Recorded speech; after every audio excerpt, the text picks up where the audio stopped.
Hey everybody, good morning, good afternoon, good evening, good whatever, wherever you are. Welcome to another quick episode of the Witching Hour podcast. I am your host, as you should know by now. And my name hasn't changed, so I'm not even gonna bother telling it to you anymore. I am here to discuss October's release from 2023. I'm a little bit late with this. My apologies again. Um, Dark Harvest. The movie is now being shown on Amazon Prime streaming and is free. If you have not seen it, please do so. Um, so Monday night, yeah, Monday night, I believe it was, I watched the film. Yesterday, pondered it. Today, I am talking to you about it. Um, okay, so I'm just going to jump right into it. 1962 to 1963, so the film takes place over a 1 year's period of time. I did my math there. Um, Small town USA, Midwest. The tags actually say Land of Lincoln. So if you know any history and location wise, that is Illinois, even though the film turns out to have been filmed in Ottawa in Canada. So why the Illinois tags is beyond me. Um, like I said, very, very small town. Gorgeous setting, actually. It's kind of one of those, it's got like two major intersections, and everything surrounding the entire town is nothing but cornfields. In the town, out of town, no matter where you go, you are surrounded by cornfields. So, yeah, kind of like Children of the Corn, but it's your typical Midwest feel. If you know what I mean, if you've been out there, you do travel through a lot of a lot of farmland, a lot of corn, a lot of corn, a lot of corn, a lot of corn into these very small rural towns. So the basis is a group of teenage boys are locked away by their parents in their own rooms for 3 days. No food, no water, no nothing. They are brought to the point of insanity in their room to be set free on Halloween night to destroy, hunt, seek, find, kill a creature that arises from the cornfields, comes to life, and its mission is to make itself to the town church by midnight. So these boys must find it and destroy it by midnight. Um, if this creature that is what it was his name, Sawtooth Jack, which is basically an elongated uh, man body with a jack o' lantern head. Um, Pretty damn cool looking, actually. Some of the special effects that they do to the character throughout the movie are really, really cool. Anyhow, back to the storyline. If he makes it back to the town church by midnight, the town will be engulfed in a natural disaster.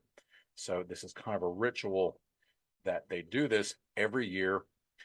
The winner, again, these boys they're like drooling at the mouths. They're ready to eat your neighbor's dog if it sees it running across the street. They are so wound up that they're given weapons, baseball bats, crowbars, wherever they can find to terrorize this town in hunt of Sawtooth Jack. Now, in doing so, Sawtooth Jack is not just some harmless little guy prancing through the streets. He is very vicious, attacks, destroys anybody in his path, ripping heads off, ripping bodies in half, blood splatter everywhere.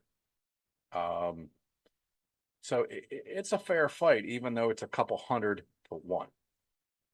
Once the boys find them, destroy them, his body is actually full of candy because it is Halloween night. So the winner is actually honored by the town. There is a midnight dance. His family is given a brand new home, very luxurious home. The parents are given a brand new car, and then the boy is also handed the keys to a brand new 1960 whatever Corvette that you see him driving out of town. You never see the person again, except for an occasional postcard from New Orleans. Word is that he was last heard from in California. He's seeing the world. Keep that in mind. I'm not trying to give any spoilers away, but this is a repeating ritual every year, and you will find the clues and little Easter eggs that'll help you build yourself away and carry on through the story and figure everything out. Now, my only downfall was the blood in the film. It was kind of like Kool-Aid. It literally looked like a big bucket of red water. I could deal with that. They used a lot of it. They had some great kill effects. Um, the story stars, excuse me, the movie itself stars Casey Likes, who does a lot of, I believe, Broadway singing, dancing. He's big time award winner. He stars as Richie. He is the younger brother to the winner of the previous year's hunt, we'll call it. And they say that he can't do it because it wouldn't be fair if he won this year when his brother won last year. Family can't double dip, get two houses, two Cadillacs, two Corvettes. It's not fair. So they rule him out. Well, damn the man, says Richie. Richie is also the complete opposite of his brother. His brother was a sport, was a jock. And of course, the town all loved him because he was the American hero on the field and baseball and whatever the hell else he did. Whereas Richie he's a greaser. He's rolled up jeans, a slick back hair, a little jean jacket with his little, gang name on the back of it, with he and a couple other thugs from town that he's friends with. Well, he meets up with actress Emery Lee Crutchfield, who plays his new love, Kelly. Kelly is I don't want to say a greaser. She seems to be the only person of color in the entire town, male or female for that matter.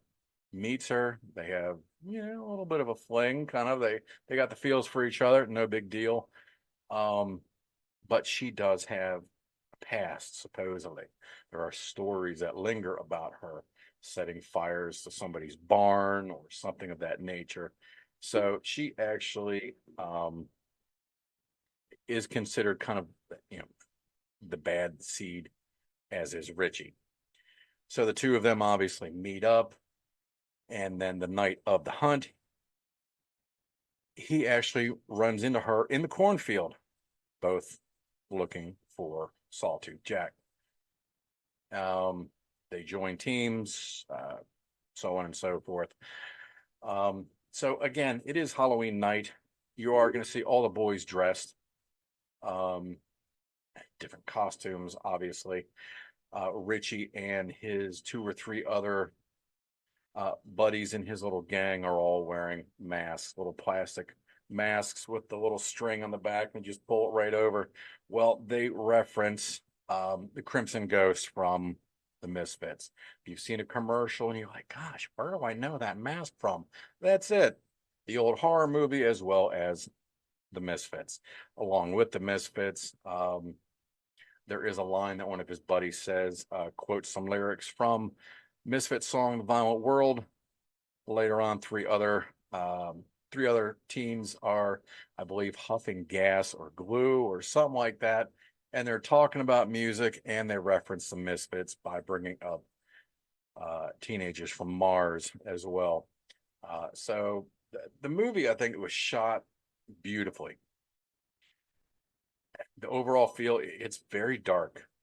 Um, and by that, I don't mean the lighting. The lighting, I think, was actually perfect. It's kind of,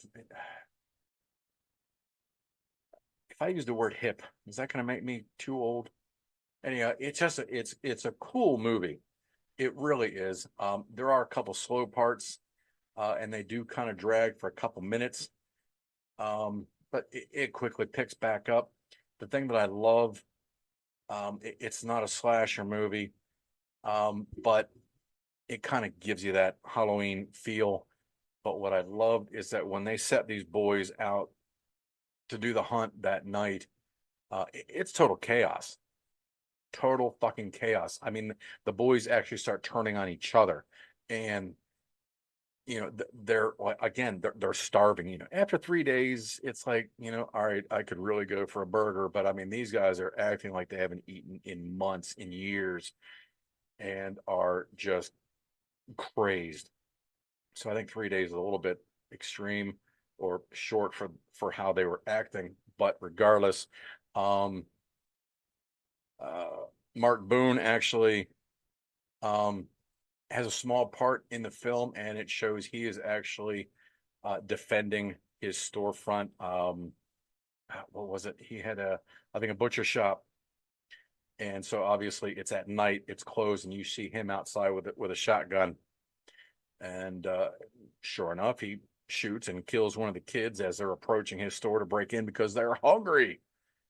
And then they all beat the shit out of him and kill him. So it's total chaos. And I absolutely love that. I love that in any movie, any given horror movie. I don't care if it's a horror or not. If there's total chaos and pandemonium, I'm all for it. And it really, really just moved everything right along. And it wasn't to the point where it was so over the top stupid, because you're trying to keep in mind their mental state. And they're also overly excited about the hunt, the kill.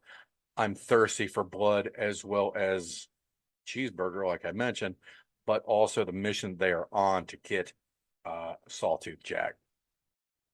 This has got to be one of my favorite new films, and there's been a good handful of films out. I just watched and did a small review for Eli Roth's Thanksgiving, a fun movie. I had a good time with it. Um, I do know I talked to a friend of mine who absolutely hates it, thought it was stupid as shit. It's not a great film. Eli Roth brought and presented to us a fun slasher film. Um, what was the other one? Where Evil Lurks, I believe was the name. The Spanish film. Another one, chaotic, great movie. So there's been a good stretch of films that have been coming out lately. There's just something about this film, the feel of it to me, and it's Halloween. So any Halloween movie to me, if it's done right, I mean, tons of jack-o'-lanterns all lit up. Again, the lighting in this movie really, really sets a whole tone for me. I don't know why. I can't explain it. Um, Now, I have been in the Midwest on Halloween night, and for the most part, it's a whole hell of a lot colder than they make it out to be. So, but there was corn, so it's fall. I don't know, whatever. Um, give the movie a shot. It got like 50-50. Uh, IMDb gave it a 5.5 review. Rotten Tomatoes gave it a 68. I'm giving it probably closer to, and I never give numerical ratings because I really don't believe in that, but I'm just going to leave it at, I give it a lot more than what it has been given. Um, is it an Oscar? Is it going to win an Oscar? No. Is it going to be known as one of the great horror films of all time? Sadly, no. Um, Decent acting, decent storyline. It's got a good wraparound to it, I think. Um, Good kill sequences, good special effects, minus the blood, but I can handle that. I really can. Um, I love the Misfits references. I thought that was really cool. I hope everybody out there honestly gives it a shot if you are a horror fan, especially. You owe it to the industry. Okay. We're getting some movies. Watch it. And thank you, Amazon Prime, for not charging me again just to watch something that's relatively new. I desperately needed that because I can't afford the movie theater. And I'm not going to sit here and pay stupid rent or buy prices on all these streaming platforms when I'm already paying for your platform. And if it's Amazon, I got to pay for Amazon Prime anyway. So fuck you. Anyhow, um, that's my short little review. I'm sorry, the movie was directed by David Slade, who brought us Hard Candy, as well as one of my favorite vampire movies, 30 Days of Night. Um, he did one of the Vampire Sparkle Twilight movies. I think it was listed also, but we don't talk about that on this show. Um, yeah, that's what I got for you folks. Again, it's on Amazon Prime. It is free. So please, if you haven't, check it out. Check it out. Let me know what you think. I'd really like to know. If anybody'd like to come on to the show and discuss any horror movies, let me know. I'd be more than happy to have anybody on the show. I'm always up for a good discussion. Um, Stick around afterwards.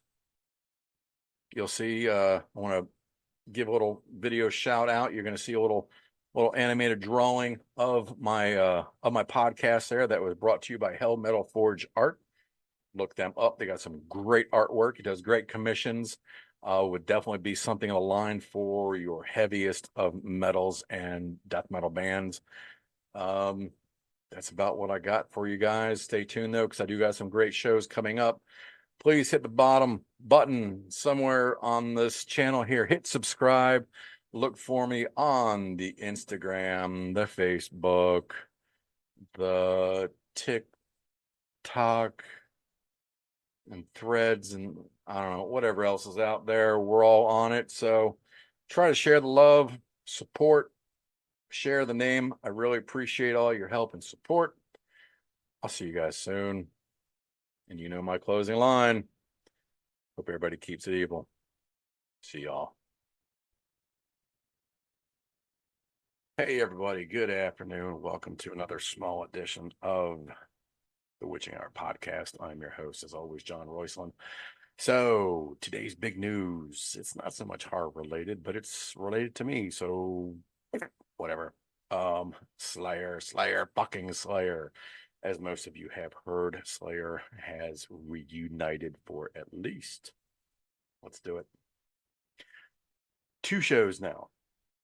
Now, Slayer, formed in 1981, had their last show November 30th of 2019. My God, I can't believe it's actually been that long already, but it definitely doesn't seem like it. I was not at the last show, but I was fortunate enough to have caught one of the shows on that tour here in Baltimore with a photo press pass and got some phenomenal pictures and had a great time. So it was 2 days ago that they announced, or maybe even yesterday, I don't recall because fuck it, I'm old. Have announced that they are going to be reuniting for 2 shows, 2 festivals. First one being at Riot Fest in Chicago. Been around for a couple years now. I believe was actually first made really big and hit the maps when the Misfits had actually done their first full-on reunion. Had only played about 3, maybe 4 shows, and Riot Fest was one of them. After that, after Riot Fest, 5 days later, they will be headlining one night at Louder Than Life in Kentucky. Now, I did a little bit of homework for you guys that are anxious and curious.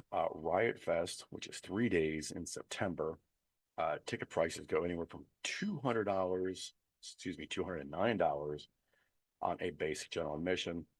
And then, of course, nowadays they have all different kinds of packages that you can get of different levels of comfort and so forth, ranging anywhere up to $1,348. Louder Than Life is 4 days, with such nightly headliners as what do we got? Slipknot, Motley Crue, of course, Slayer, and Korn. 4 days there from general admission is $289, I believe it was, with with a $57 fee, or 4 days for $1,659.99 and a $200 fee. I'm sure a lot of this is going to change, and it could be, you know what? I don't even know. Anyhow, I'm not making any of that money. I'll be one of the suckers that'll probably be paying for it. Give me the opportunity. I've already spoke to my wife, and yes, we are definitely going to try to get out to Chicago, see some family, get a Chicago dog, and of course, an Italian beef while I'm there. My wife has never been able to see Slayer during her years, and I have seen them quite a handful of times. As I mentioned, sorry, man, they are the goat of heavy metal. I don't care if anybody says, Metallica can whatever. Um, Slayer just brings a power. They bring it to you. They're the best metal band that has ever been on stage. I don't care who you put them up against. My personal opinion, obviously. But all this comes at a rather strange time where Kerry King, obviously, uh, former lead guitarist for Slayer, has just released his, or made public, um, the Kerry King Band, which also consists partly of Paul Bastoff, which was a the Slumber, previous drummer for Slayer, and then guitarist for Slayer Gary Holt, going back to his roots with Exodus. Kerry King also making a lot of news lately, talking about previous and original drummer Dave Lombardo, saying how he is dead to me. Okay. And also saying how after the night of their final show, which was in California, that I had mentioned in November 30th of 19, he has not heard one word from bassist and lead singer Tom Araya. Not a text, a phone call, nothing. After that night, it was just done. So here we are, 4.5, well, not quite 4.5, but over 4 years later, not a word. And then within 1 week's time, the four band members have already signed to do not one, but two reunion shows. Now, three of the four members seemingly very still active, obviously, with their musician careers. Tom, from what I have read and seen online, is very happy and content being being retired, spending a lot of time with his family. Can't question the man. He's been doing this for a long time. Am I pro with their reunion? Fuck yeah. Did I think it was going to happen? Eventually, but not quite this quick. I honestly thought this was going to be turning out to be one of those things where, or like when you first saw Kiss on stage in full gear at the awards many, many years ago. And not that Slayer is going to be on stage with anybody at one of those awards, but I think you kind of get my feeling. I didn't think it would just be something that would just kind of pop up. I thought there'd be kind of more of a surprise build up to it. And like I said, especially after everything that Kerry King has been talking about online, it was kind of a surprise to hear. Nevertheless, the concerts do look great. They have a lot of great people that are coming to them. Will this bring any future music to the band together? Will they be hitting the studios? Who knows? Do I think they are done as a band? No, fuck no. Do I think that they could all work together again? I don't know. Do I think they could actually tour? No. You know, with music and technology nowadays, they don't even have to be in the same room, even be in the same state on the same continent. They can record their tracks, email it, send it off. People can mix it. There's your new album. They never even have to see each other. They just got to get paid for it, and that's it. So anyhow, yeah. So that's what I wanted to bring you. Slayer, fucking Slayer, back in the news. One of the most entertaining, brutal shows I've ever been to. The four members, I don't know how they do it. Tom especially, they just kind of they command the respect when they're on stage. It is just die hard. It's like nothing I've ever seen, and you're gonna see a lot of old guys at these shows, and hopefully a lot of the new generation will still follow through with them.